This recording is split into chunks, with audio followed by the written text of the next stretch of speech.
Film की शुरुआत होती है एक बहुत ही अजीब सीन से।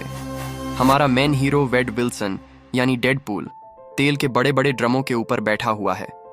उसके एक हाथ में सिगरेट है और दूसरे हाथ में एक छोटा सा म्यूजिक बॉक्स जिस पर मार्वल के वोल्वरिन की मौत का सीन बना हुआ है। वेड बड़े ही उदास अंदाज में दर्शक यानी हमसे बात करता है। वो कहता है, तुम लोग सोच रहे होंगे कि मैं यहाँ ड्रमों पर बैठकर सिगरेट क्यों पी रहा हूँ। तो सुनो दोस्तों, मेरी लाइफ का कचरा हो चुका है और इसका जिम्मेदार कोई और नहीं बल्कि वो भेड़िए की दाढ़ी वाला वोल्वरिन है। उसने अपनी फिल्म में मरकर बड़ा नाम कमा लिया। अब मुझे भी कुछ बड़ा करना पड़ेगा। इसके बाद कहानी हमें ले जाती है 2 साल पीछे फ्लैशबैक में। वेड अब एक ग्लोबल मर्सनरी बन चुका है। वो दुनिया के अलग अलग कोनों में जाकर सिर्फ बुरे लोगों की धुनाई करता है। हम देखते हैं कि वो कभी जापान में जापानी तलवारबाजों के साथ फाइट कर रहा है तो कभी रशिया के ड्रग डीलरों की वॉट लगा रहा है। उसका स्टाइल एकदम अलग है। मारकाट भी करता है और साथ में जोक्स भी मारता रहता है। लेकिन एक मिशन के दौरान एक बहुत ही चालाक माफिया बॉस वेड की पकड़ से बच निकलता है और भाग जाता है। वेड थका हारा अपने घर लौटता है। घर पर उसकी खूबसूरत गर्लफ्रेंड वेनेसा उसका इंतजार कर रही होती है। आज उनकी एनिवर्सरी है। दोनों के बीच बहुत ही रोमांटिक, फनी और मीठी बातें होती हैं। वेड उसे एक खास सिक्का गिफ्ट करता है। वेनेसा वेड से कहती है कि अब उन्हें अपनी एक छोटी सी फैमिली शुरू करनी चाहिए। वेड यह सुनकर फूले नहीं समाता। वो बेहद खुश होता है कि उसकी जिंदगी अब सही पटरी पर आ रही है। लेकिन खुशियों की उम्र बहुत छोटी होती है। उसी रात अचानक घर का दरवाजा टूटता है। वही माफिया बॉस जो वेड के हाथ से बच निकला था, अपने भारी भरकम हथियारों से लैस गुंडों के साथ वेड के घर पर हमला कर देता है। वेड तुरंत एक्शन मोड में आता है। वो घर की रसोई के बर्तन, अपनी तलवारें और बंदूकें जो हाथ लगता है उसी से गुंडों का सफाया करने लगता है। लेकिन इसी आपाधापी में एक गुंडा वेनेसा की तरफ निशाना साधता है और गोली चला देता है। गोली सीधे वेनेसा के सीने में लगती है। वेनेसा वेड की बाहों में गिर जाती है। वेड तड़प उठता है। वो वेनेसा को बचाने की कोशिश करता है लेकिन वेनेसा उसकी गोद में ही दम तोड़ देती है। वेड गुस्से में इतना अंधा हो जाता है कि वो भागते हुए माफिया बॉस को सड़क पर चलती हुई एक तेज रफ्तार कार के सामने खींच लेता है, जिससे वो बॉस वहीं ढेर हो जाता है। वेनेसा के जाने के बाद वेड का दिल पूरी तरह से टूट जाता है। वो डिप्रेशन के सबसे गहरे अंधेरे में चला जाता है। वो खुद को सजा देना चाहता है। वो अपने सिर में गोली मारता है, ऊंची इमारतों से छलांग लगाता है, लेकिन उसका म्यूटेंट हीलिंग फैक्टर उसे मरने ही नहीं देता। आखिरी रास्ता चुनते हुए वेड उसी तेल के ड्रमों पर बैठता है, लाइटर जलाता है और ड्रम में फेंक देता है। एक बहुत ही भयंकर धमाका होता है और वेड का शरीर हवा में बिखर जाता है। धमाके के बाद वेड के शरीर के टुकड़े टुकड़े चारों तरफ बिखर जाते हैं। लेकिन तभी वहां स्टील का बना म्यूटेंट कोलोसस पहुंचता है। वो वेड के सारे कटे हुए अंगों को एक बोरे में भरता है और उसे एक्स मैंशन ले आता है। जब वेड का शरीर धीरे धीरे रीजनरेट होता है और उसे होश आता है तो वो देखता है कि वो प्रोफेसर एक्स के आलीशान महल में है। वहां कोलोसस और नेगासोनिक टीनेज वॉरहेड उसकी देखभाल कर रहे हैं। यहाँ नेगासोनिक की गर्लफ्रेंड युकियो भी है जो बहुत ही प्यारी और चुलबुली है।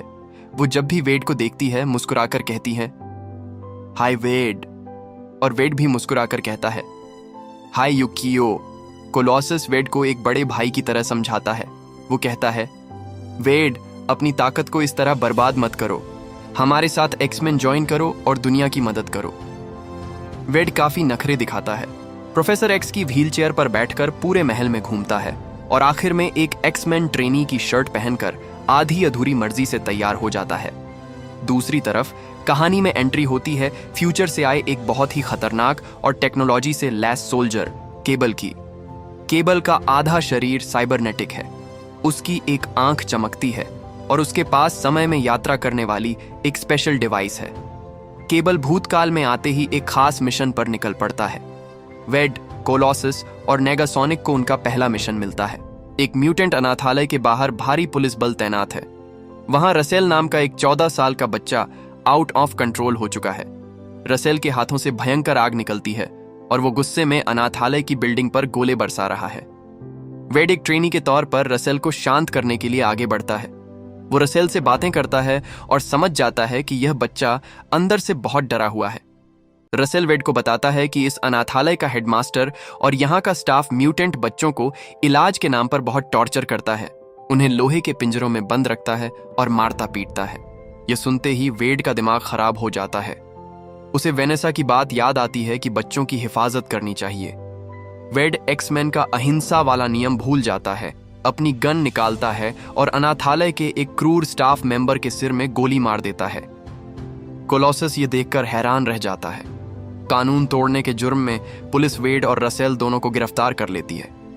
पुलिस वेड और रसेल को आइस बॉक्स नाम की एक बहुत ही खूंखार और हाईटेक जेल में भेज देती है, जो सिर्फ खतरनाक म्यूटेंट्स के लिए बनाई गई है। जेल में घुसते ही सभी म्यूटेंट्स के गले में एक स्पेशल कॉलर पहना दिया जाता है। इस कॉलर का काम होता है म्यूटेंट्स की सुपर पावर्स को पूरी तरह दबा देना। जैसे ही वेड का कॉलर ऑन होता है, उसकी हीलिंग पावर गायब हो जाती है। पावर गायब होते ही उसका पुराना कैंसर फिर से पूरे शरीर में तेजी से फैलने लगता है। वेड बहुत कमजोर हो जाता है। वो जेल के बिस्तर पर पड़ा पड़ा अपनी मौत का इंतजार करने लगता है। दूसरी तरफ छोटा रसेल वेड को अपना मसीहा और सच्चा दोस्त मान लेता है। वो वेड के पास आकर कहता है, हम दोनों मिलकर यहां से भागेंगे और उन अनाथालय वालों से बदला लेंगे। लेकिन कैंसर के दर्द से परेशान वेड रसेल को डांट देता है और कहता है, दूर रहो मुझसे, मैं कोई तुम्हारा दोस्त नहीं हूं, अपनी मदद खुद करो। रसेल का दिल बुरी तरह टूट जाता है। उसे लगता है कि दुनिया में कोई भी उसका अपना नहीं है। तभी जेल की छत पर एक भयंकर धमाका होता है। हथियारों से पूरी तरह लोड केबल जेल की कंक्रीट की दीवारें तोड़कर अंदर घुस आता है। वो जेल के गार्ड्स को गाजर मूली की तरह उड़ाने लगता है। केबल का असली टारगेट वेड नहीं, बल्कि रसेल है। यहाँ केबल का सच सामने आता है। भविष्य में यही रसेल बड़ा होकर फायर फिस्ट नाम का एक निर्दयी सुपर विलन बनेगा और केबल की पत्नी और नन्ही बेटी को जिंदा जलाकर मार देगा। इसलिए केबल पास्ट में आया है ताकि रसेल को बचपन में ही खत्म कर सके। केबल रसेल पर हमला करता है। बीमार होने के बावजूद वेड के अंदर का इंसान जाग उठता है। वो रसेल को बचाने के लिए केबल के सामने खड़ा हो जाता है। दोनों के बीच जेल के अंदर हाथ पैर, चाकू और गन से बहुत ही खतरनाक फाइट होती है। फाइट के दौरान केबल वेड को उठाकर दीवार पर पटकता है, जिससे एक जोरदार धमाका होता है और वेड के गले का कॉलर टूट जाता है। कॉलर टूटते ही वेड की पावर्स वापस आ जाती हैं। वेड का कैंसर गायब हो जाता है और वो पूरी ताकत से केबल से भिड़ जाता है। फाइट करते करते वेड और केबल दोनों जेल की कई मंजिल ऊपर से नीचे बर्फ के पहाड़ पर जा गिरते हैं। रसेल जेल के अंदर अकेला रह जाता है। उसे लगता है कि वेड सिर्फ अपनी जान बचाकर भागा है। गुस्से और बदले की आग में जल रहा रसेल अब जेल के सबसे गहरे और खतरनाक तहखाने में जाता है, जहां बंद है जेल का सबसे विशालकाय म्यूटेंट जगरनॉट। रसेल जगरनॉट से हाथ मिला लेता है। जेल से बाहर आकर वेड समझ जाता है कि केबल एक बहुत ही एडवांस्ड सोल्जर है और वो अकेला रसेल को नहीं बचा सकता। इसलिए वेड अपने बारटेंडर दोस्त वीजेल के साथ मिलकर एक नई सुपर हीरो टीम बनाने का ऑडिशन रखता है। इस टीम का नाम रखा जाता है एक्स फोर्स। टीम में चुने जाते हैं बेहद अनोखे लोग। डोमिनो, जिसकी सुपर पावर है बहुत ज्यादा लकी होना। बेडलम, जो इलेक्ट्रोमैग्नेटिक किरणों को कंट्रोल कर सकता है। शेटरस्टार, एक एलियन वॉरियर। जाइटजिस्ट, जो मुंह से तेजाब की उल्टी करता है। वेनिशर, एक इनविजिबल म्यूटेंट। और पीटर, एक बेहद साधारण अंकल जो सिर्फ टाइम पास के लिए आ गए थे।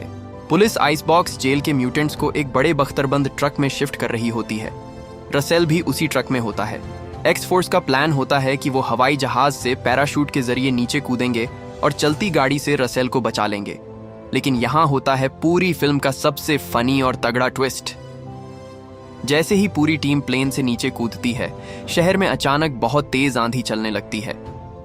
हवा के थपेड़ों से पूरी एक्स फोर्स टीम एक एक करके बहुत ही अजीब तरीकों से मारी जाती है। बेडलम सीधे एक चलती बस के शीशे से जा टकराता है। शटरस्टार उड़ते हुए हेलीकॉप्टर के पंखे में कट जाता है। जाइटजिस्ट कचरे की गाड़ी में गिरता है और गलती से पीटर के ऊपर तेजाब फेंक देता है, जिससे पीटर भी मारा जाता है। वेनिशर बिजली के तारों पर गिरता है। करंट लगते ही 2 सेकंड के लिए उसका चेहरा दिखता है और वो मर जाता है। पूरी एक्स फोर्स टीम लैंडिंग करते ही खत्म हो जाती है। बचते हैं सिर्फ 2 लोग, डेडपूल और डोमिनो। डोमिनो अपनी किस्मत की पावर से एकदम सेफ लैंड करती है। डोमिनो म्यूटेंट ट्रक का पीछा करती है और उस पर कब्जा कर लेती है। तभी केबल भी अपने बड़े हथियारों के साथ ट्रक पर हमला कर देता है। 3 तरफा फाइट शुरू हो जाती है। तभी ट्रक के अंदर से एक 10 फीट लंबा दानव बाहर निकलता है, जगरनॉट। जगरनॉट बाहर आते ही ट्रक के 2 टुकड़े कर देता है। डेडपूल जगरनॉट को रोकने की कोशिश करता है, लेकिन जगरनॉट बहुत ही बेरहमी से डेडपूल को बीच से पकड़कर 2 हिस्सों में फाड़ देता है। जगरनॉट और रसेल अनाथालय के हेडमास्टर को मारने के लिए निकल जाते हैं। वेड का आधा शरीर अलग हो चुका होता है। डोमिनो उसे ब्लाइंड डॉल के घर ले आती है।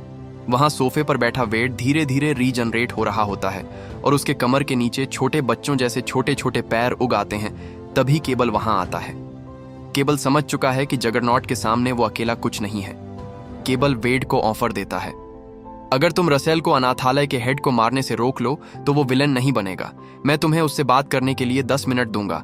अगर वो नहीं माना तो मैं उसे गोली मार दूंगा। वेड डील स्वीकार कर लेता है। अनाथालय के बाहर फाइनल बैटल शुरू होती है। जगरनॉट को रोकने के लिए स्टील वाला कोलोसस, नेगासोनिक और यूकियो भी आ जाते हैं। कोलोसस और जगरनॉट के बीच 2 महाबलियों जैसी कांटे की टक्कर होती है। नेगासोनिक और यूकियो मिलकर जगरनॉट को स्विमिंग पूल में गिराकर बिजली के तार से झटका देती है, जिससे जगरनॉट बेहोश हो जाता है। दूसरी तरफ रसेल अनाथालय के दुष्ट हेडमास्टर को जिंदा जलाने ही वाला होता है। डेडपूल और केबल अंदर पहुंचते हैं। वेड केबल को पीछे रहने को कहता है। वेड रसेल के पास जाता है, अपना मास्क उतारता है और रसेल को समझाता है। अपनी दोस्ती और परवाह साबित करने के लिए वेड आइस बॉक्स जेल वाला पावर ब्लॉकिंग कॉलर उठाकर अपने गले में पहन लेता है। कॉलर पहनते ही वेड की हीलिंग पावर्स बंद हो जाती हैं और वो एक आम इंसान बन जाता है। वेड रसेल से कहता है, अगर तुम उस हेडमास्टर को मारना चाहते हो तो तुम्हें पहले मुझे मारना होगा, क्योंकि मैं तुम्हारा दोस्त हूं।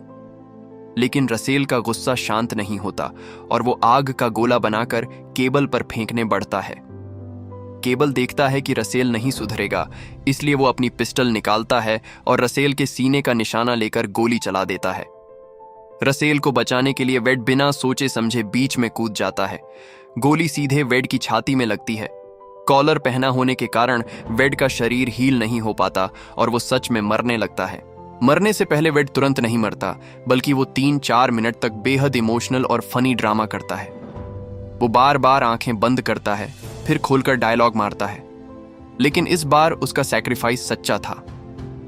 वेड के इस बलिदान को देखकर रसेल की आंखें खुल जाती हैं।